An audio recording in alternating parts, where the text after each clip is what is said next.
The sum of the ages of Aaron, Brody and Charlie is 37. Brody is 4 times as old as Aaron and Charlie is 5 years younger than Aaron. Form an equation and solve to find the age of Aaron. Again, you have to actually form an equation, and solving it, writing down the answer, will get you no marks in an exam.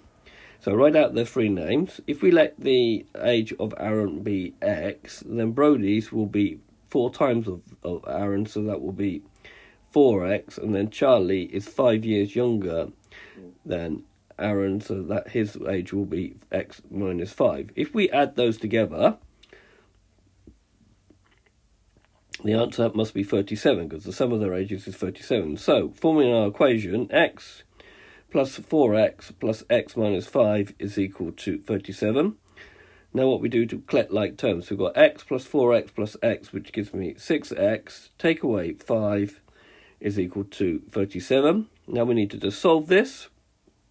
So we've got take away 5, so the opposite is to add 5 to both sides. That will give me 6x on this side. 37 plus 5 will give me 42. And then we got 6 times x, so the opposite of multiplying by 6 is to divide by 6. And that will give me x on that side. 42 divided by 6 will give me 7. So, final statement, Aaron is 7 years old. Okay, this has been a video to show you how to use an equation to solve a problem. I hope you've understood, and I thank you very much for watching.